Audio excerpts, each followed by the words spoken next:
नमस्कार दोस्तों, मैं doctor Gaurav Sharma, consultant neurosurgeon, Max super speciality hospital Bathinda.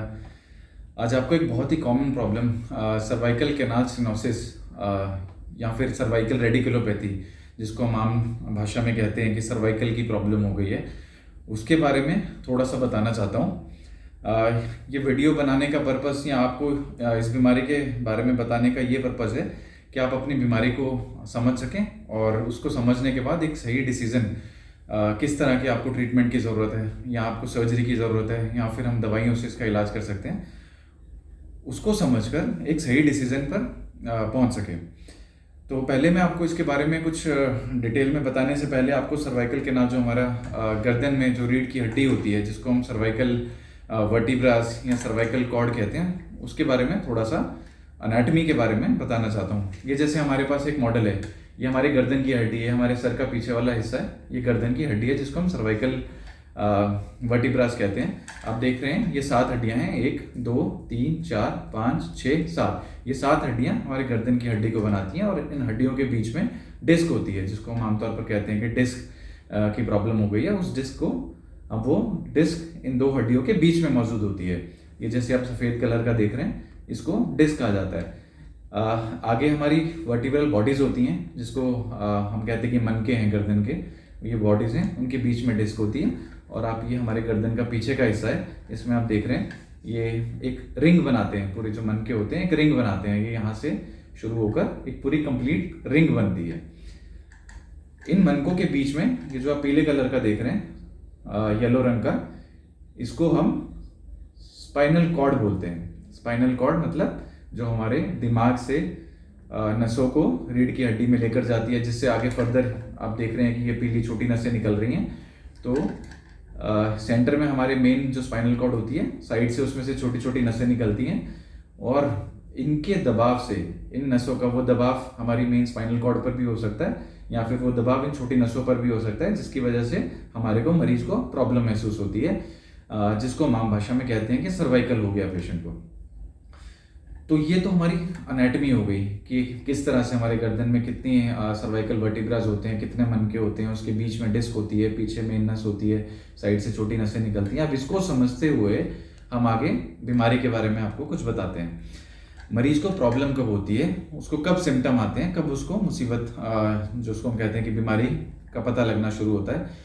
तो मरीज को यूजुअली क्या होता है, पेशेंट हमारे पास आते हैं सर्वाइकल के, वो कहते हैं कि हमारे गर्दन में दर्द है और वो दर्द हमारे एक बाजू में जा रहा है, हो सकता है वो राइट आर्म में जा रहा हो या फिर लेफ्ट आर्म में जा रहा हो, या फिर उसके अलावा मरीज को और क्या सिम्टम आते हैं। मरीज कई बार बोलते हैं कि हमारे हाथ पैरों में कमजोरी आनी शुरू हो गई है। इसके अलावा पेशेंट ये भी बोल सकता है कि हमें चलने फिरने में दिक्कत आ रही है, या हमारा यूरिन का, जिसको हम कहते हैं कंट्रोल कम हो गया, या फिर हमारे लैट्रिन और पेशाब की दिक्कत आनी शुरू हो गई है। इस तरह के कुछ सिम्टम हो सकते हैं, या मरीज को अपनी पूरी बॉडी में एक खिंचाव सा महसूस होता है। तो ये सारी चीज़ें सर्वाइकल, जो हमारी कॉर्ड कंप्रेशन है या फिर हमारी नसों का कंप्रेशन है, उसके सिम्टम होते हैं। तो ये कंप्रेशन, जैसे मैंने आपको बताया, 2 तरह से हो सकता है। अगर तो कंप्रेशन सेंटर में, जो हमारी मेन नस है पीले वाली, उस पर दबाव है, तो उसके अपने सिम्टम होते हैं, उसके कुछ अपने लक्षण होते हैं। या फिर अगर कोई नस दब रही है, जो हमारी साइड से छोटी नसें निकलती हैं, अगर इसमें दबाव है, तो मरीज को कुछ अलग तरह के लक्षण आते हैं। तो पहले हम इन दोनों चीज़ों का मेडिकल लैंग्वेज में एक एक्सप्लेनेशन होता है, एक नाम होता है। अगर सेंटर वाली नस दबने से मरीज को लक्षण आते हैं, तो हम उसको बोलते हैं कि पेशेंट को माइलोपैथी हो गई है। या फिर अगर कोई साइड की नस, छोटी नस दबती है, तो उसको हम बोलते हैं कि पेशेंट को रेडिकुलोपैथी हो गई है। तो इन दोनों चीज़ों को समझना बहुत ज़रूरी होता है, क्योंकि दोनों का इलाज थोड़ा सा अलग तरीके से हो सकता है। दोनों का प्रोग्नोसिस, कि मरीज को कितना सुधार आएगा सर्जरी के बाद या फिर हमारे मेडिकल मैनेजमेंट से पेशेंट कितना इम्प्रूव करेगा, उसको समझने के लिए हमें इन चीज़ों का पता होना चाहिए कि हमारा सेंटर में नस, जो हमारी मेन नस है, वो दबी हुई है या साइड की नस दबी हुई है। तो इसको इस नस के दबने के कारण क्या हो सकते हैं। जैसे मैंने आपको बताया कि ये सेंटर में 2 मनकों के बीच में डिस्क होती है। अगर ये डिस्क अपनी जगह से पीछे की तरफ निकल जाती है, जिसको हम प्रोलैप्स्ड डिस्क बोलते हैं, वो पीछे निकलने से, जैसे ये सेंटर में डिस्क है, अगर ये पीछे की तरफ निकल जाएगी, तो वो हमारे नसों को दबाना शुरू कर देगी। अगर तो सेंटर की स्पाइनल कॉर्ड, जो मेन नस है, वो दबती है, तो पेशेंट को माइलोपैथी हो जाती है। अगर नस दबती है साइड की, तो रेडिकुलोपैथी हो जाती है। अगर मरीज की साइड की कोई नस दबी हुई है तो पेशेंट को गर्दन से पेन शुरू होकर किसी बाजू में आ सकता है। अगर पेशेंट का नेक पेन है और एक बाजू में आ रहा है, शोल्डर में आ रहा है, तो पेशेंट को मोस्टली रेडिकुलोपैथी होती है, जिसका मतलब है एक साइड की नस दबी हुई है। अगर पेशेंट को सेंटर स्पाइनल कॉर्ड का कंप्रेशन है, जो उसके सेंटर में नस है वो दबी हुई है, तो पेशेंट को गर्दन में दर्द हो सकता है, उसके हाथों पैरों में कमजोरी आनी शुरू हो सकती है। हो सकता है मरीज को चलने में दिक्कत आनी शुरू हो जाए। इसको हम बोलते हैं कि मरीज को स्पैस्टिसिटी हो सकती है, उसके हाथ पैरों की जो एक लचक है, नॉर्मल फ्लेक्सिबिलिटी है, वो खत्म हो जाती है और मरीज हाथ पैर जिसके टाइट हो सकते हैं, वो थोड़ा सा एक अकड़ापन महसूस कर सकता है अपने बॉडी में। उसके अलावा जैसे बताया, यूरिन की दिक्कत और लैट्रिन की दिक्कत आ सकती है। तो ये सब सेंटर कॉर्ड कंप्रेशन के साइन होते हैं। मरीज के हाथ पैरों में एक सुनपन आ सकता है, तो वो भी मरीज का एक कॉर्ड कंप्रेशन का साइन होता है। उसके अलावा ये तो डिस्क की बात हो गई। उसके अलावा मरीज को नस दबने का कारण हो सकता है कई बार उम्र के साथ। हमारे ये जो आप देख सकते हैं कि ये रीढ़ की हड्डी में छोटे छोटे जॉइंट्स होते हैं, ये आप देखेंगे हम फेसर जॉइंट्स बोलते हैं। ये सब जॉइंट्स हैं रीढ़ की हड्डी में। जैसे एक ये जॉइंट है, ये जॉइंट है, ये जॉइंट है। तो ये जो जॉइंट्स हैं, अगर ये उम्र के साथ बढ़ने शुरू हो जाते हैं तो ये भी एक नसों में दबाव डालना शुरू कर देते हैं, जिस वजह से नसों का दबाव आ सकता है, जिस वजह से मरीज को सिम्टम आते हैं। रीढ़ की हड्डी के अंदर ये तो एक मॉडल है। ह्यूमन बॉडी जो एक एक्चुअली जो बॉडी के अंदर यहाँ पर और भी मांसपेशियाँ होती हैं, लिगामेंट्स होते हैं। अगर वो लिगामेंट्स उम्र के साथ वो अपना कई बार उसमें एक थिकनेस आनी शुरू हो जाती है, एक नॉर्मल साइज से वो बढ़ने शुरू हो जाते हैं। तो जब वो बढ़ते हैं तो रीढ़ की हड्डी जो अंदर हमारी स्पाइनल कॉर्ड है उसको दबाना शुरू कर देते हैं, जिससे पेशेंट को सिम्टम आ सकते हैं। इसके अलावा अगर कोई ट्यूमर है, हमारे सर्वाइकल स्पाइनल कॉर्ड में ट्यूमर है, कोई बोन का ट्यूमर है, या फिर ये जॉइंट आपस में डिसलोकेटेड है, एक एबनॉर्मल मोबिलिटी आ गई है, ये जो एक एबनॉर्मल मोबिलिटी,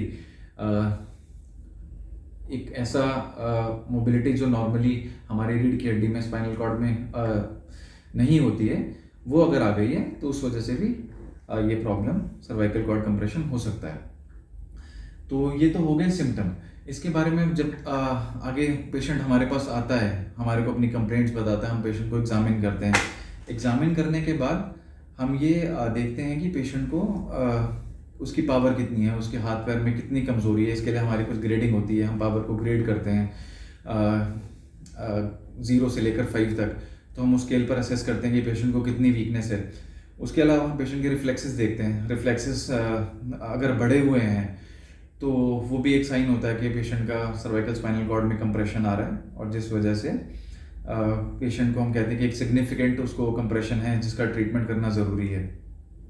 हम पेशेंट का एग्जामिनेशन करने के बाद इन्वेस्टिगेशन करते हैं। अगर पेशेंट का हम नॉर्मली MRI ऑर्डर करते हैं। अगर पेशेंट के MRI में हमारे को सर्वाइकल स्पाइनल कॉर्ड में कंप्रेशन नज़र आता है, एक तरह का दबाव नज़र आता है, तो वो हमारे लिए एक साइन होता है कि पेशेंट को इलाज की ज़रूरत है। वो इलाज मेडिकल भी हो सकता है, वो इलाज सर्जिकल भी हो सकता है। ज़रूरी नहीं है कि MRI में अगर हमारे को कॉर्ड में कंप्रेशन, एक दबाव नज़र आ रहा है तो हम पेशेंट को सर्जरी एडवाइस करें। ऐसा ज़रूरी नहीं होता। हम हमेशा पेशेंट को ट्रीट करते हैं, पेशेंट का इलाज किया जाता है। कभी भी MRI देखकर MRI का के हिसाब से वो सिर्फ एक इंडिकेशन है, लेकिन हम ऐसा नहीं है कि MRI में दबाव है तो हम पेशेंट को सर्जरी एडवाइस करते हैं। हमें पेशेंट का इलाज करना होता है, MRI का नहीं। तो अगर हमारे को लगता है कि पेशेंट को सर्वाइकल स्पाइनल कॉर्ड में कंप्रेशन है और वो एक सिग्निफिकेंट कंप्रेशन है, अगर MRI की फाइंडिंग और हमारी एग्जामिनेशन की फाइंडिंग हमारे को एक ऐसा इंडिकेट करती हैं कि पेशेंट को सर्जरी की ज़रूरत है, तो पेशेंट को सर्जरी के लिए काउंसिल किया जाता है और तब हम समझाते हैं कि आपको सर्जरी की ज़रूरत है। क्योंकि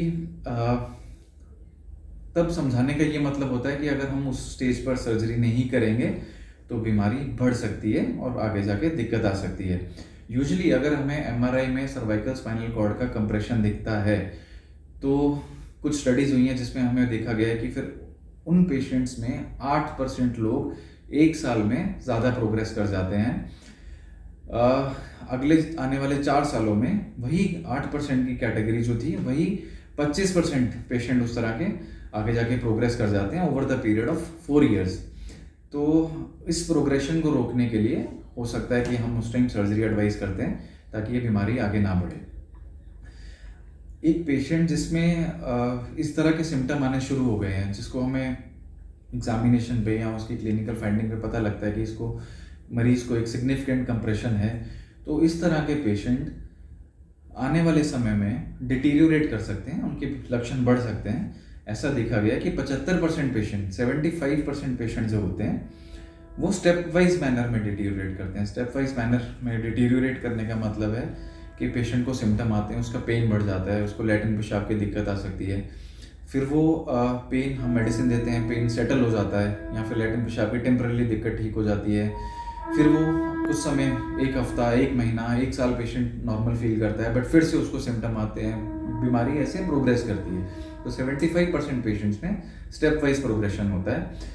कुछ पेशेंट होते हैं जो रैपिडली प्रोग्रेस कर जाते हैं, पर ऐसी कैटेगरी बहुत कम होती है। ऐसे पेशेंट सिर्फ देखा गया 5% पेशेंट ऐसे होते हैं जो रैपिडली प्रोग्रेस करते हैं, एकदम से दिक्कत आ जाती है, बढ़ जाती है।